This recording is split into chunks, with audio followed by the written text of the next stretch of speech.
Hello everyone, Loremaster of Sotek here, and I hope you're all doing well on this Saturday. I'm pretty sure it's Saturday.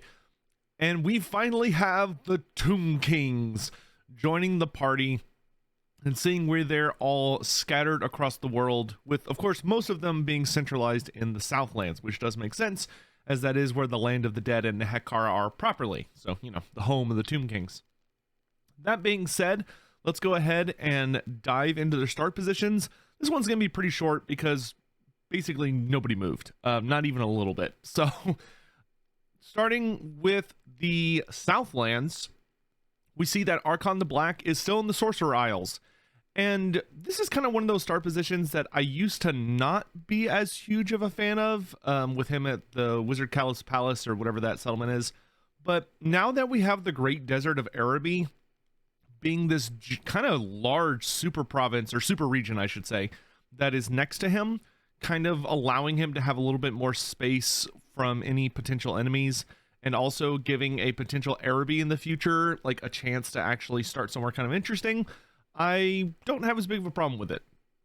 I do think it is a pretty decent start position, all things considered, because ultimately it does give him easy access to the ocean, and it allows him to have that early reliance or military alliance with Luther Harkin, which isn't always the easiest thing to pull off. If there's one thing I hope for Archon in this particular release, is I would really like them to increase the starting partnership between Archon the Black and Luther Harkin, because ultimately when you're dealing with, like, oh, you know, this is Nagash's puppet, this is a guy who should be able to really work with / manipulate other forms of undead, the closest vampire at the end of the day is Luther. And Luther is actually a vampire who, according to the lore we have, is actually quite a bit more sympathetic to Nagash, in the sense that he seems to find the idea of serving Nagash palatable. And granted, it would probably depend on which of Luther's personalities is in control, but I think Luther Harkin is always kind of one of those individuals that doesn't really care what's going on, as long as he has the freedom to sail the coast and be a general nuisance or ass kicker, so to speak. So for me, having Luther Harkin partner up with Archon has always been pretty suitable, especially because Luther ends up being one of the Mortarchs along with Archon, with Archon the Black being the Mortarch of Sacrament, and Luther Harkin ends up being the Mortarch of the Abyss. So they do end up working together quite well in the end times, actually. Luther Harkin was, weirdly enough, one of the most loyal of the Mortarchs. A good number of them, a decent number of them either hate Nagash or betray him, but Luther actually doesn't. Of the 9 Mortarchs, he's firmly on team, does his job, though it does get him killed in the end when Manfred ultimately betrays him. You know, big surprise. But I would like to see them start with maybe like a non-aggression pact and a trade agreement, you know, something that really is like, ah, yes, I have a vested interest in helping protect this ally, especially because once you build up to a defensive alliance, you could actually start recruiting units from one another. So once you have that defensive alliance with Luther Harkin as Archon, you could, you know, get some units with gunpowder, or you could get some Mourngulls, or, you know, whatever stuff Luther's going to have, which could really, really help the Tomb Kings, especially in those early fights against Bretonnia. You know, if you could get like a couple of units of handgun zombies, that would do so much work against Rapunzel and her knights, and would also help as you head further inland in the Southlands. So I do hope they develop that relationship a little more at the start of the campaign. Obviously, once you begin your campaign, you can do whatever you want, but I do think that would provide some really nice starting tools. Moving on to Cetra. Woo, Cetra. That is a spooky looking start position, not gonna lie. He is just kind of surrounded on all sides by enemies. You know, you've got Scarbrand, Altharion, Rapunzel, Volkmar, Krokgar, Queek, Teclis, Tic-Tac-Toe, and Malagor, and none of these people are probably gonna be very friendly to Cetra. I imagine that when you're playing as Cetra, kind of the thing you're probably going to need to do is pick who your starting enemy is. Like, are you going to throw down with Scarbrand immediately? If so, that probably will open up a very high likelihood of making allies out of the High Elves and the Lizardmen. You know, if you end up instead focusing on Volkmar and fighting him, maybe that will open up opportunities to be friends with the demons instead, and the beastmen and the Skaven. Because the thing about the Tomb Kings is they're neutral. So I highly suspect they're going to function like the ogres do, in that the Tomb Kings will actually have the ability to forge alliances with the demons and the other chaos factions. They're not going to automatically, you know, start fighting with them like all of the order races do, or even some of the other destruction races. I think they're going to be like the ogres, where they start off neutral towards one another, and then they can choose to start fighting. Though I imagine getting Scarbrand to be friendly is probably going to be pretty difficult. he is notoriously, you know, a little upsetty spaghetti all the time. That being said, I do think Cetro will do well for himself in this big rumble arena, and it will be a lot of fun. Though they're probably going to need to tweak Cetra's start a little bit. Personally, what I'm kind of expecting them to do is maybe give Cetra more than just Khemri in his start position. Maybe allow him to have Khemri in one other settlement, or even 2 other settlements. You know, maybe he starts off with the entirety of the Land of the Dead under his control. But he's definitely going to need a little something, because he just does not have that much space between him and everyone else. Like, Scarbrand is the province adjacent to Cetra. Though, I will say, I think if anyone can actually fight Scarbrand, it probably is Cetra. I guess it depends on how fast you can get your blade. Because if you can get the Blessed Blade of Pthra, or just Thra, actually, you probably have a reasonable chance of taking Scarbrand on, because you can at least at that point just blind the shit out of him. So his melee attack and melee defense drop down, and you can just dogpile him. But I will say, Tomb King players, you're going to definitely need to be very, very smart about how you utilize your building slots.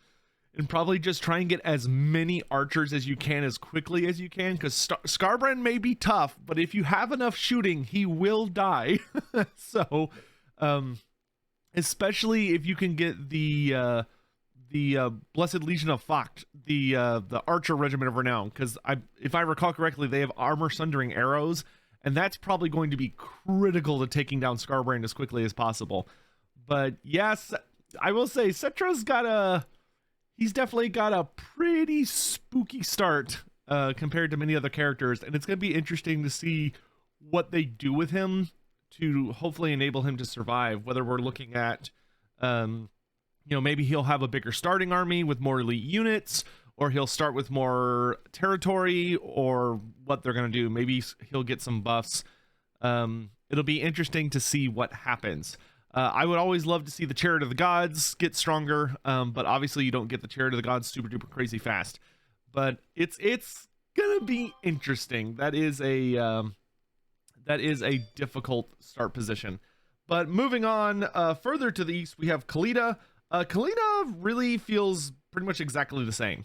If anything, it looks like Queek Headtaker may be a little further away than he originally was, being in oh god, I forget what it's called off the top of my Karak Orud, I think. Yeah, between her and Cetra. He's no longer smack between them. He's a little bit higher north, and I imagine the Queek AI is going to want to go up towards Karak 8 Peaks, not necessarily south.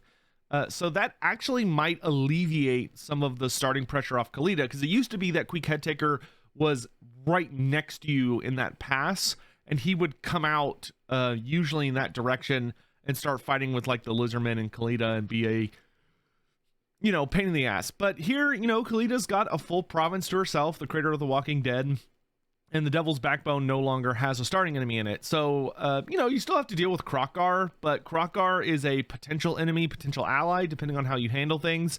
So I actually think Khalida's situation is a little bit better than it used to be.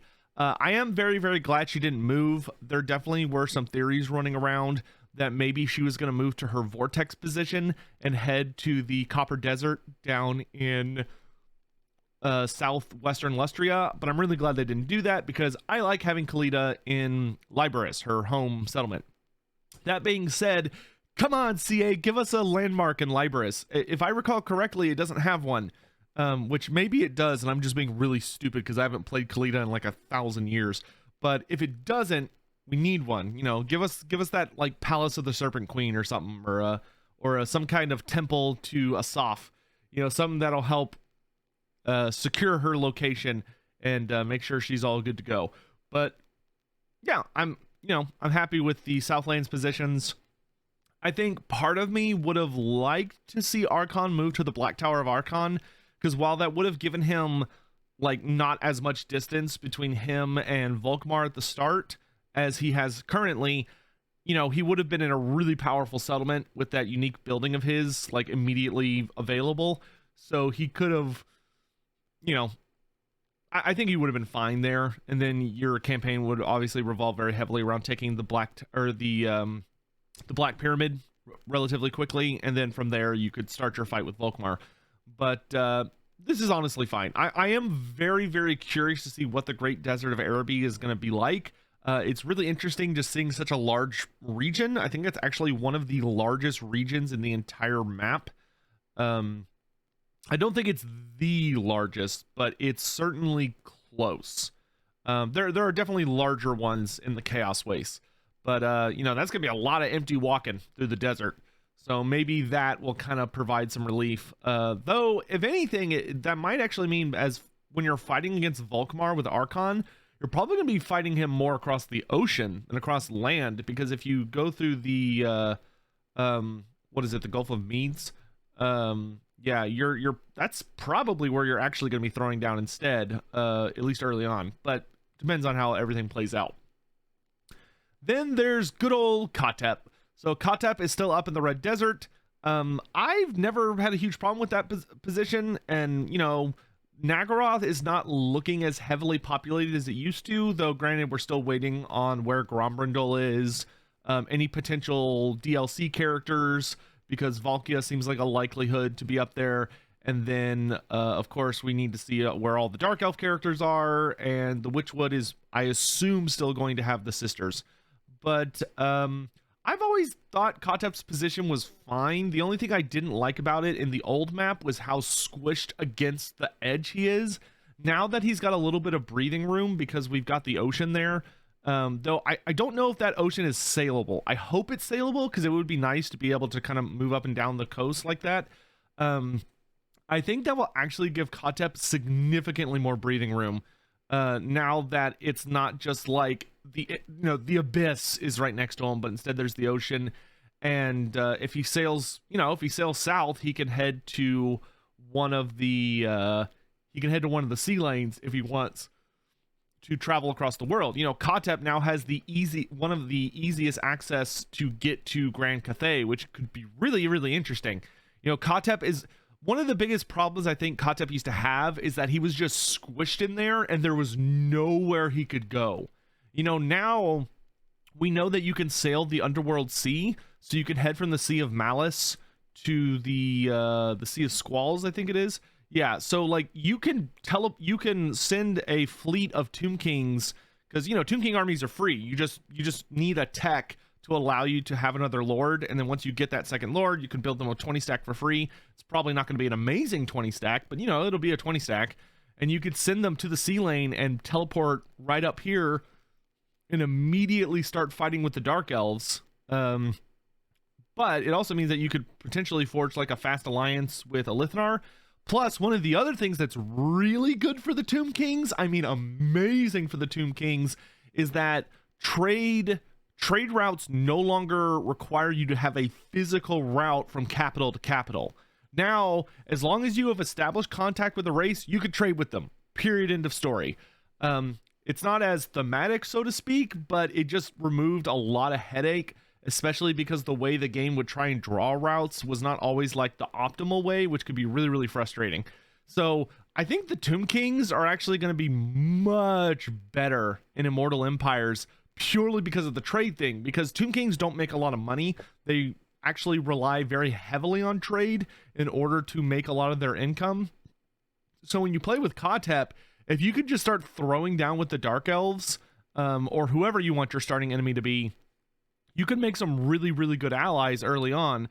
And what that can allow you to do is you could just send an agent, through the desert over to the Doomglades and go from the Doomglades to Ulthuan, and you can establish a relationship with all those high elf factions and start trading with them.